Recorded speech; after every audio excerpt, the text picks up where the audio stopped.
পুলিশকর্মীর মেয়েকে ধর্ষণের অভিযোগে গ্রেফতার বাবা ও ছেলে। সোশ্যাল মিডিয়ায় ভিডিও রিলস বানানোর নাম করে কলকাতা পুলিশের এক পুলিশকর্মী নাবালিকা মেয়েকে বাড়িতে ডেকে তার গোপন ছবি তুলে সোশ্যাল মিডিয়ায় ভাইরাল করে দেওয়ার ভয় দেখিয়ে দিনের পর দিন ধর্ষণ করত বাবা ও ছেলে। এমনটাই অভিযোগের ভিত্তিতে নাবালক ছেলে ও তার বাবাকে গ্রেফতার করল হাড়োয়া থানার পুলিশ। হাড়োয়া থানার মোহনপুর এলাকার বিখ্যাত ইউটিউবার অরবিন্দ মণ্ডল ও তার এক নাবালক ছেলে প্রতিবেশী এক নাবালিকাকে সোশ্যাল মিডিয়ার ভিডিও রিলস বানানোর নাম করে গত কয়েক মাস আগে ডাকে।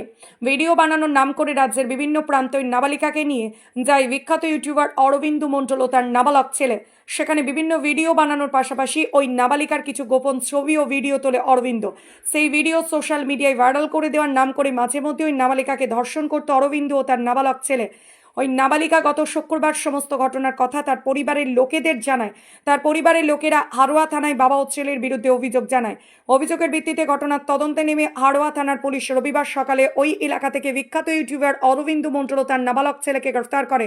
পুলিশ হেফাজতের আবেদন জানিয়ে অরবিন্দ মণ্ডলকে রবিবার দুপুরে পাঠানো হয়েছে বসিরহাট মহকুমা আদালতে। একজন অভিযোগ করে সবিতা মাহাতো, বাসরা মোহনপুরের।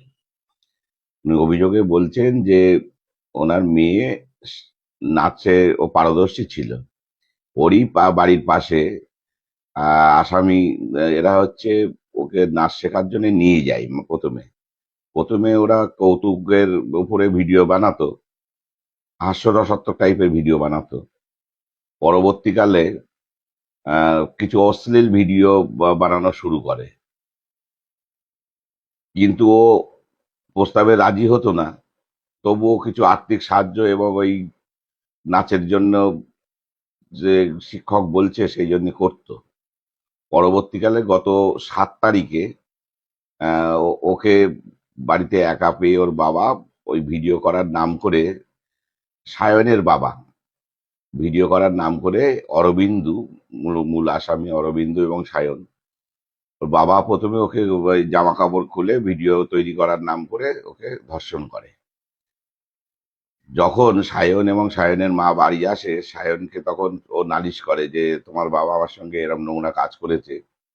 তখন সায়ন বলে যে তুমি চিন্তা করো না, এইসব ভিডিও বানাতে গেলে এই ধরনের কিছু কন্টেন্ট তৈরি করতে হয়। তখন ও তাও বলে যে আমি তোমাকে বিয়ে করব বলে ওর মাথায় সিঁদুর পরিয়ে দেয়। সিঁদুর পরানোর পরে ওকে, নাবালিকাকে সিঁদুর পরিয়ে দেয়। সিঁদুর পরানোর পরে ওর ঘরে নিয়ে যায় এবং বলে তুমি আজ থেকে আমার স্ত্রী বলে ওকেও ধর্ষণ করে।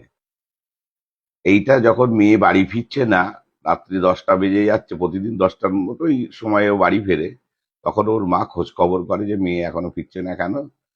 তখন গিয়ে দেখে মেয়ে সিঁদুর পরে বসে আছে এবং কান্নাকাটি করছে।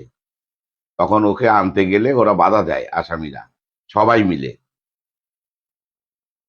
পরবর্তীকালে লোকজন নিয়ে যখন মেয়েটাকে উদ্ধার করতে যায়, তখন ওরা খুব গালিগালাজ করে। তারপর মেয়েটাকে ওরা উদ্ধার করে নিয়ে এসে বাড়ি নিয়ে আসে। পরবর্তীকালে হাড়োয়া থানায় গিয়ে অভিযোগ দায়ের করে।